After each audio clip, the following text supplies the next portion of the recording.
예배가 참 좀 낯설다는 생각이 듭니다. 찬양도 없고 또 사람도 없고 이런 상태에서 예배를 드리는 것이 벌써 이제 몇 주가 되어져 갑니다. 그럼에도 불구하고 우리가 이 자리에서든 또한 가정에서든 예배자로 하나님 앞에 설 수 있다라고 하는 것은 얼마나 감사한 일인지 모르겠습니다. 우리가 이제 가끔 세상을 볼 때에 그 편견이라고 하는 것을 가지고 세상을 보게 되는 경우가 참 많습니다.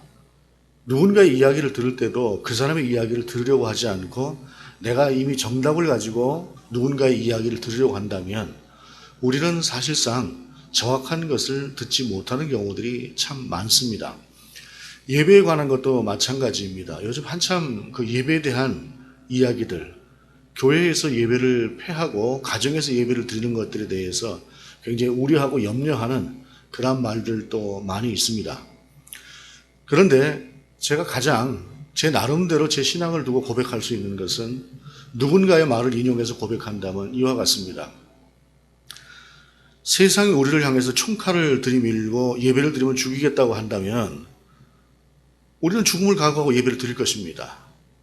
그러나 우리의 예배가 세상을 향해서 총칼처럼 그들에게 두려움을 준다면 그러면 우리는 우리로 인해서 두려워하고 염려해야 될 사람들을 마땅히 배려하고 정말로 하나님이 원하시는 것이 무엇인가라고 하는 것을 깊게 고민하면서 세상과 더불어 함께 나아가는 태도, 그것이 우리에게 가장 필요한 부분이고 그것이 그리스도인 된 사람, 그리고 열방을 향한 구원의 계획을 가지고 계시는 하나님의 사람으로서 우리가 해야 될 일들이라고 생각을 합니다. 그렇기 때문에 우리는 벌써 한 달 정도 가까이 되어져 갑니다만은 이 기간 동안 이와 같은 모습으로 예배를 드리고 있는 것입니다. 100% 정답이라고 하는 것을 찾기는 어려운 시대입니다. 그러나 적어도 우리의 진심은 하나님을 향해서 그리고 하나님이 원하시는 것이 그런 것들이라고 하는 것을 생각하면서 한 발짝을 움직이고 나아가고 있습니다.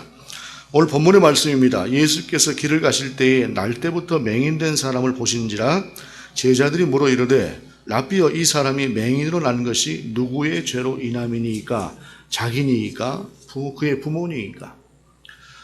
맹인이 있었습니다. 시각장애인이 있었습니다. 이때 당시의 세상은 장애를 가지고 있는 사람은 그 장애라고 하는 것이 자신의 죄이든 조상의 죄이든 누군가의 죄로 인해서 그렇게 된 것이다 라고 하는 그러한 편견을 가지고 세상을 보고 있었습니다. 그렇기 때문에 제자들은 예수님께 물을 때 그런데 이 죄가 이 아이가 태중에 있을 때라거나 그럴 때 이 아이로 인한 죄일지 아니면 조상이 지었던 그 죄로 인한 것인지 어떤 것인지를 모르겠다라고 하면서 죄는 죄인데 누구의 죄입니까? 라고 묻는 것입니다. 이 젊은 사람이 왜 앞을 보지 못하는 것입니까? 라고 묻는다고 한다면 그것은 어쩌면 질문이 될 수 있을지 모르겠으나 이 사람이 앞을 보지 못하는 것이 누구 죄 때문입니까? 라고 묻는다고 한다면 이미 이것은 정답을 정해놓고 적어도 1개나 2개 정도의 문항을 자기가 정해놓고 그 중에 하나를 골라달라라고 하는 이야기와 다를 바가 없습니다. 그런데 우리가 성경을 보면서 알거니와 욥이라고 하는 사람의 이야기를 우리가 잘 알지 않습니까? 욥이라고 하는 것이 당대 의인이었습니다. 이 사람이 가장 의로웠던 사람이라는 말이죠. 가장 의로웠던 이 사람인데 그러나 끔찍한 일을 당하였습니다. 자녀들이 전부 다 몰살을 당했고 재산은 모두 날아갔고 자기 자신마저도 질병 가운데 노출되어서 견딜 수가 없는 그런 상황 가운데 놓여져 있었습니다. 이 소식을 들었던 친구들이 욥을 찾아왔지요. 욥을 찾아왔을 때에 그들은 며칠 동안은 욥의 고난을 보고 차마 입을 열지 못하고 그저 욥을 바라만 보았습니다. 그러나 어느 정도의 시간이 지나고 났는데 그 사람들이 욥에게 이야기하는 것은 어떤 것이었냐? 너의 죄를 회개해야 된다라고 하는 것이었습니다. 네가 지금 이 고난을 당하고 있는 것은 죄 때문이다 라고 하는 것이었다는 말이죠. 그러나 성경을 통해서 우리가 이미 알거니와 욥이 그들과 비교했을 때 그들보다 오히려 의인이었지 그들보다 죄인이 아니었다라고 하는 것은 성경이 우리 가운데 분명히 전하고 있습니다. 그런데도 사람들은 무엇인가의 문제가 있을 때 거기에 대해서 그와 같은 식으로 귀결시키는 정답을 찾고자 하는 어떤 편견을 가지고 바라보는 것이 일상화되어 있는 세계의 시각이다라고 하는 것입니다.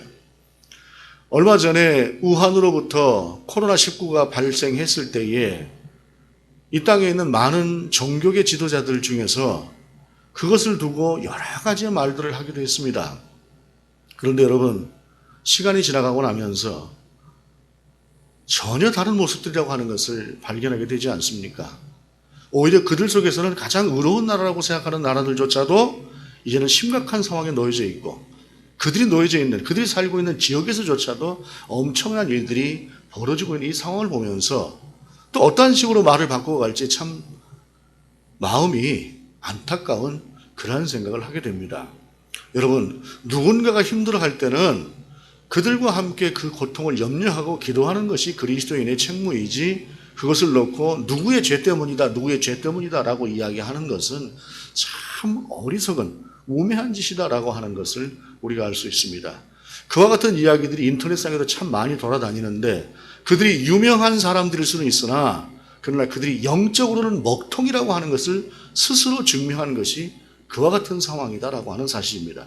우리는 누군가 어려움을 당한다거나 누군가 아프고 괴로운 상태를 당하고 있다고 한다면 무엇 때문이라고 하는 그러한 이것을 이야기할 것이 아니라 함께 염려하고 도와줄 수 없는가라고 하는 것들을 먼저 생각할 수 있는 그러한 마음을 갖는 것, 그것이 그리스도인의 자세다라고 하는 것입니다.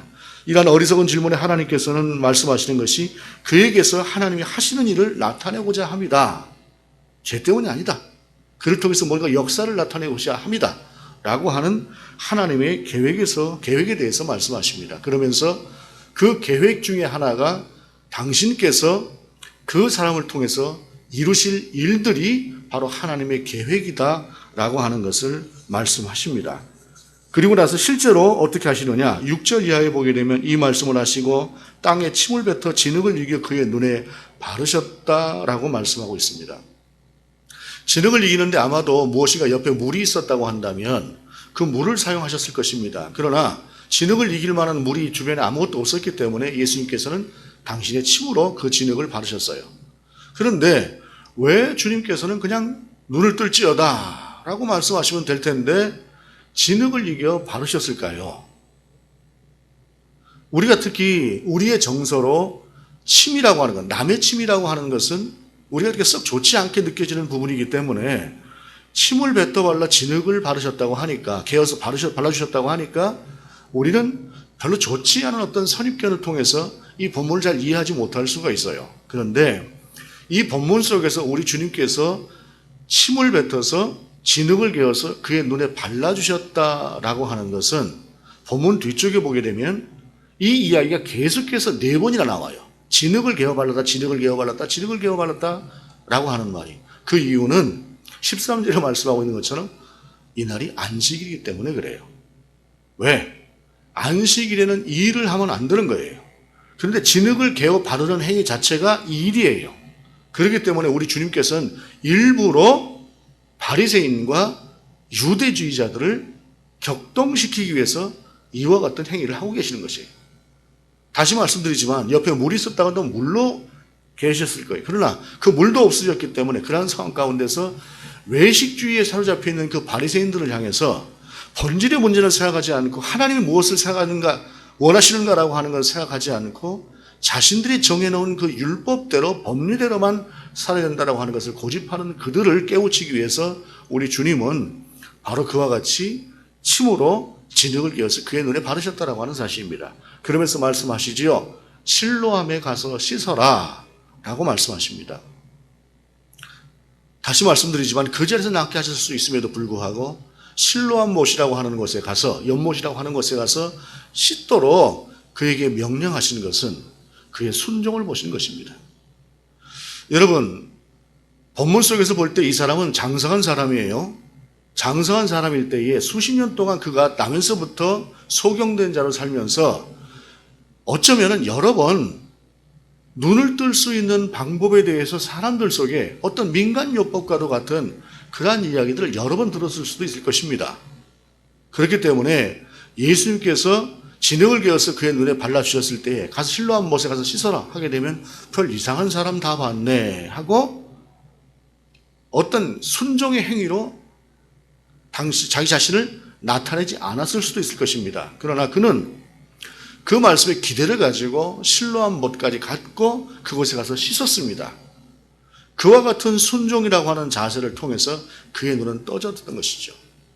우리는 하나님의 계획이라고 하는 것은 그저 무조건 나를 통해서 이루어지는 것이다 라고 하는 생각을 할 수 있습니다. 그러나 하나님의 계획은 나의 순종이라고 하는 과정을 통해서 결과로 이어진다라고 하는 것을 반드시 기억할 필요가 있습니다. 그래서 우리는 하나님이 무엇을 원하시는가라고 하는 것을 고민할 일이고 하나님이 원하시는 일이라고 한다면 그것이 때로는 비이성적인 것처럼 보이는 것이 있을지라도 우리가 하나님 앞에 순종하는 자세로 나아가는 그 나아감이 필요하다는 것입니다. 이렇게 해서 이 사람은 눈을 떴습니다. 그런데 반응은 여러 가지입니다.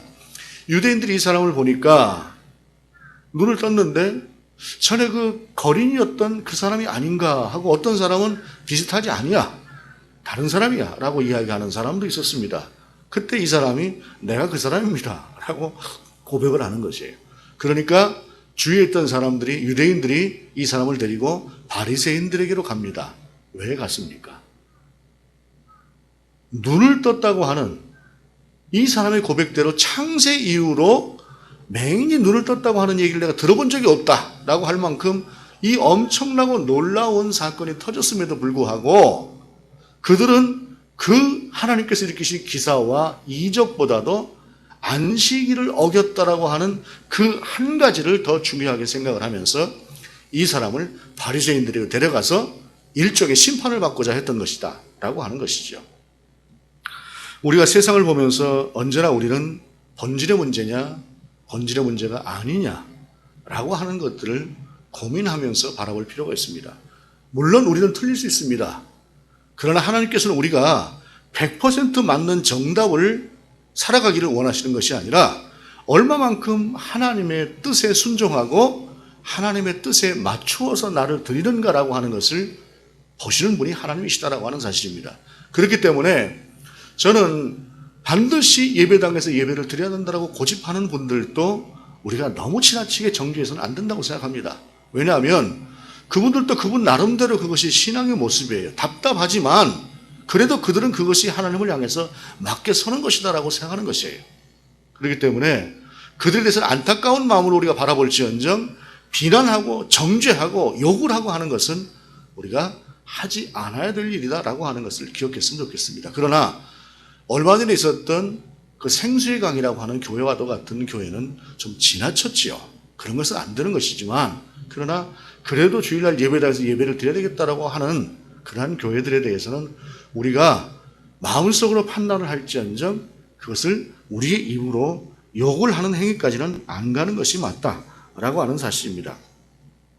그러면서 지금 이때의 상황이라고 하는 것을 놓고 유대인들, 바리새인들 사이에서도 아니 이 창세 이후로 한 번도 없었던 이 일이 일어나는 것은 하나님의 역사가 아니겠느냐, 하나님이 역사하지 않았으면 어찌 이런 일이 있겠느냐 하니까 그 일을 행했던 예수라고 하는 사람이 옳은 사람이지 라고 하는 사람도 있고 어떤 사람은 아니 안식일이라고 하는 이 안식일에 일하지 말라라고 하는 날에 그것을 어겨가면서 행한 이 행위가 비록 고쳐졌다고 할지라도 이것이 하나님께로부터 온 것이라고 할 수가 있느냐라고 하면서 양쪽으로 나뉘어졌다라고 하는 사실입니다.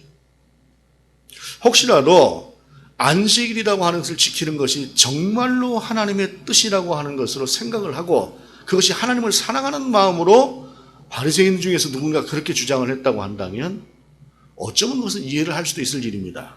그러나 바리새인이라고 하는 사람들은 이미 성경에 통달한 사람들이고 사회적인 위치에서 누군가를 가르칠 만한 자리에 있는 사람들이기 때문에 이 사람들의 마음이 말이 순수하게 하나님을 향해서 가 있는 것이 아니라 고집불통인 자기들의 세계만을 고집하는 사람들이다 라고 이해하는 것이 더 옳습니다.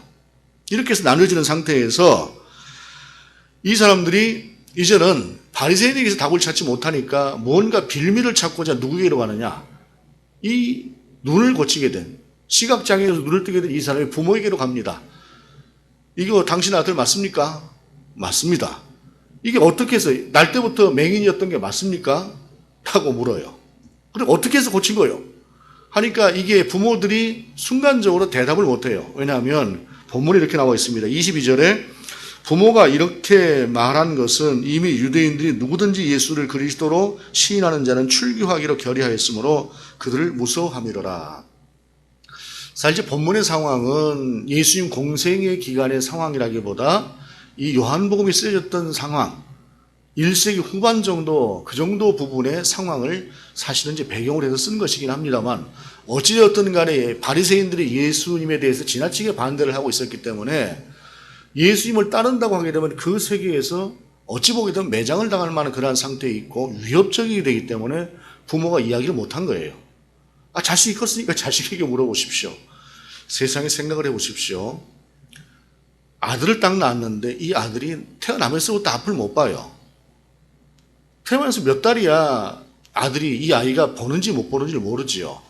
얼마 전에 제가 모임이 있어서 그 모임 속에서 이제 커피를 한 잔씩 대접하기 위해서 커피집에 가서 커피를 제가 이제 배달을 왔습니다. 왜냐하면 요즘 이제 커피숍에 앉아 있는 것도 부담스럽잖아요. 그래서 좀 넓은 공간에서 목사님들하고 모여 있을 때 그냥 커피를 사가지고 와서 마십시다 하고 이제 제가 커피를 사러 갔었는데, 거기에 보니까 이제 두 부부가 이제 커피집을 운영을 하는데 이 아주머니 한 분이 젊은 새댁이 아이를 안고 있어요. 근데 이 아이가 저를 쳐다보는데 제가 개월수를 보니까 얘가 지금 내가 보여서 쳐다보는 건지 아니면 그냥 쳐다보고 있는 건지 100일 정도는 돼야 보지 않습니까? 한 석 달 정도는 돼야.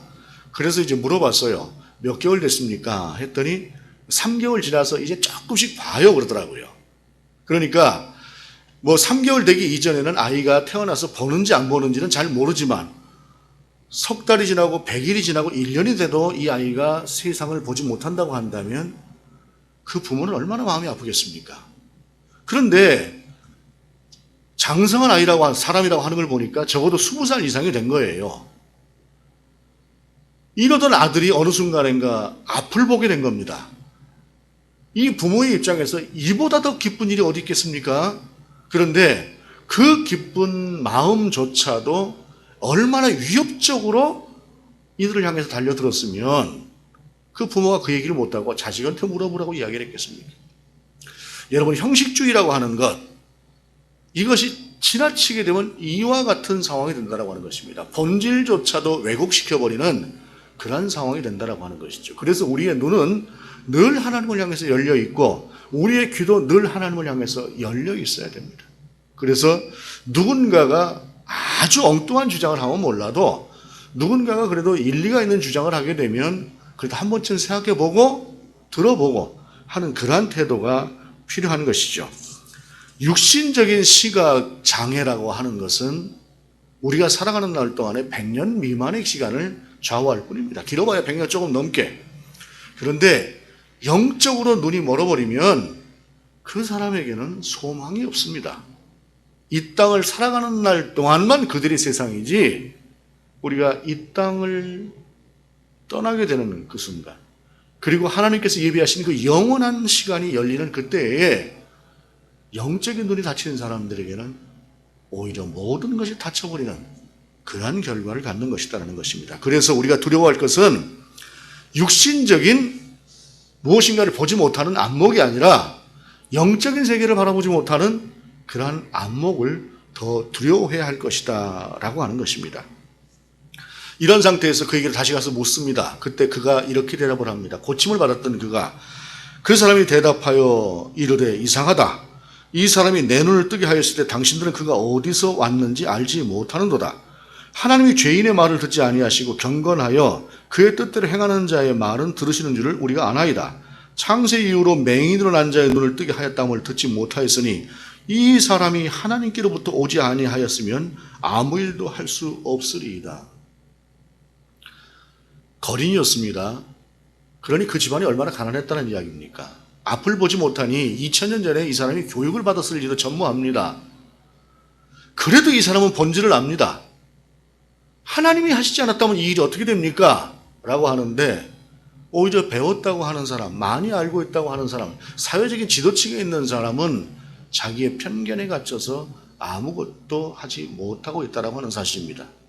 그러나 고침을 받았던 이 사람은 자기 자신이 고침을 받았으니, 자기 자신이 경험을 했으니 너무도 당당하게 그들을 향해서 이와 같은 고백을 할 수가 있는 것입니다. 어쩌면 이 시기는 우리의 신앙이 하나님 앞에서 좀 구분되어지는 그러한 시기를 살고 있다고 생각을 합니다. 교회를 나오는 것조차도 힘든 상황이 되고 예배를 가정에서 드리고 다른 어떠한 것도 할 수가 없는 이 상황 가운데 그래도 경건의 삶을 살고 하나님을 찾아서 하나님을 향해서 나아가려고 하는 사람이 있고 그렇지 않게 되면 교회도 안 나갔는데 뭐 하고 그냥 그 시간을 그렇게 소비해버리는 사람이 있을 것입니다. 적은 시간, 열악한 시간이지만 그래도 하나님을 향해 있는 사람과 그렇지가 않고 그 시간들 속에서 그저 무의미하게 그 시간을 보내버리는 사람과 분명히 구분될 것입니다. 어느 것이 하나님의 사람이냐, 어느 것이 옳으냐는 분명히 답이 나와 있는 이야기입니다. 그러한 이야기를 들었을 때에, 그리고 이제 그러한 상황을 예수님께서 다 전해 들으셨어요. 그리고 그 사람을 만나셨습니다. 그리고 예수님께서 이렇게 말씀하시죠. 예수께서 이르시되 내가 심판하러 이 세상에 왔으니 보지 못하는 자들은 보게 하고 보는 자들은 맹인이 되게 하려 함이라 하시니, 우리 주님께서는 심판하기 위해서 이 땅에 오셨다라고 말씀하십니다.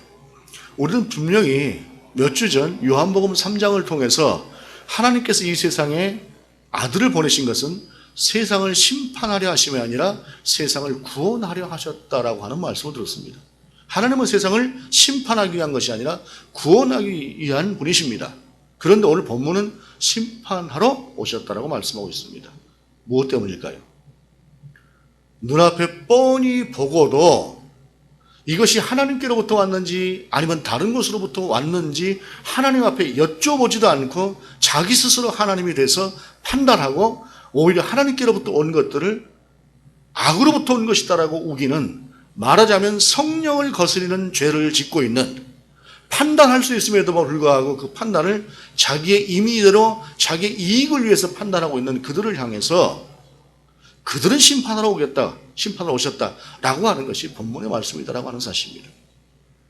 맹인이지만 하나님을 향해 있고 하나님의 뜻을 따라 순종하는 이와 같은 사람들은 우리 주님이 구원하실 것입니다. 그러나 모든 것을 다 알고 있는 것 같음에도 불구하고 그들의 마음속에는 하나님이 없는 그러한 사람들에 대해서는 분명한 심판을 하시겠다라고 하는 것이 오늘 본문의 말씀이다라고 하는 사실입니다.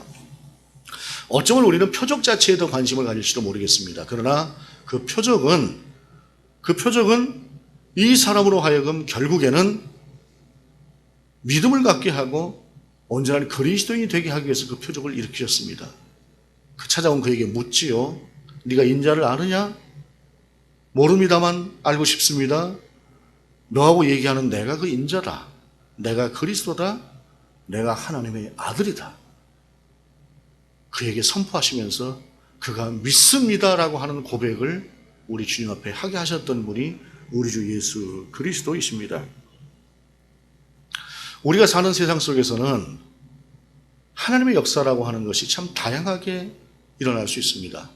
그런데 중요한 것은 우리가 그 하나님을 향해서 열려있지 않고 너무도 습관적으로 내가 알고 있는 대로 행하고자 하는 그러한 것들 때문에 오히려 하나님의 역사가 내게 적게 일어나는 그러한 때가 오늘의 시대이기도 합니다.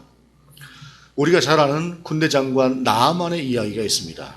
이스라엘과 아람이 서로 좋지 않은 관계를 가지고 있을 때에 아람의 왕의 군대 장관이었던 나아만이라고 하는 사람이 말하자면 나병에 걸려 있었습니다. 나병에 걸려 있는 상태에서 힘든 세월을 겪고 있는데 이스라엘에서 잡혀온 작은 여자 종아이가 우리나라 가게 되면 대단한 선지자가 계시는데 그 선지자를 만나면 고칠 수 있을 텐데 라고 이야기를 합니다.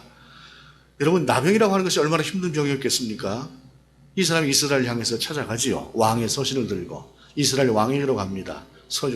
아람 왕의 서신을 딱 내려놓고 이렇게 말하죠.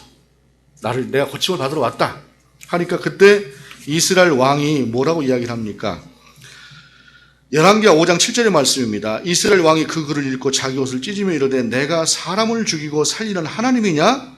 그가 어찌하여 사람을 내게 보내 그의 나병을 고치라 하느냐? 너희는 깊이 생각하고 저 왕이 틈을 따서 나와 더불어 시비하려 함인 줄 알라 하니라. 왕은 놀라서 그렇게 이야기를 했습니다. 근데 그 소식을 들었던 엘리사가 뭐라고 이야기를 합니까? 나에게로 보내라 이야기를 합니다. 아람의 군대 장관 나아만이 엘리사의 집 앞에 들어왔습니다. 엘리사가 집에도 못 들어오게 합니다. 그리고 이야기합니다. 너는 가서 요단강에 가서 7번 몸을 씻어라 이렇게 이야기를 하죠. 나아만이 대노했습니다. 들어오지도 않고 쳐다보지도 않고 나와서 뭔가 안수를 한다거나 하는 행위도 하지 않고 기껏 종시켜서 한다는 얘기가 요단강에 가서 7번 씻으라니. 아니, 우리나라에는 저 요단강보다 훨씬 더 좋은 강이 몇 개가 있는데 대노해서 돌아갑니다. 그 옆에 있던 종이 이야기를 하죠. 그래도 해보시는 게 좋지 않겠습니까? 나만이 생각을 바꿔서 요단강에 들어갑니다. 한 번 들어가서 씻고 나오고 한 번 들어가서 씻고 나오고. 여러분, 명색이 아람이라고 하는 큰 나라의 왕의 군대 장관이었던 높은 위치에 있는 그런 권력자가 자기를 쳐다보지도 않고 가서 7번 씻으라고 했을 때 얼마나 자존심이 상하고 감정이 상했겠습니까? 그러나 나을 수만 있다면 하고 7번 씻었더니 성경이 뭐라고 이야기를 합니까? 어린아이의 살결처럼 되었다라고 이야기하고 있습니다. 여러분, 우리에게 필요한 것은 우리의 생각을 내려놓고 하나님의 뜻이 무엇인가를 잠잠하게 생각하는 것입니다. 그리고 우리는 이 어렵고 힘든 시기이지만 여전히 하나님을 바라보고 그 앞에서 또한 예배의 끈을 놓지 않는 예배자로 살아가야 합니다. 여러분, 골방에서든 아니면 어디에서든 늘 우리가 그렇게 예배자로 설 수 있기를 원합니다. 그리고 하나님을 향해서 우리의 영적인 눈이 열려서 하나님이 우리에게 알려주시는 하나님의 뜻을 분별할 수 있는 그러한 우리들이 될 수 있기를 원합니다.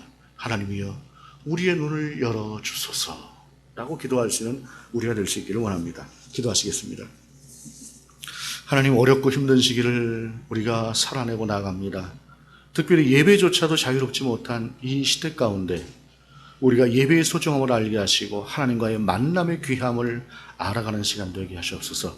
골방에서든 거리에서든 우리가 늘 하나님을 향해 있는 우리가 될 수 있도록 인도하여 주옵소서. 주 예수 그리스도 이름으로 기도드립니다. 아멘.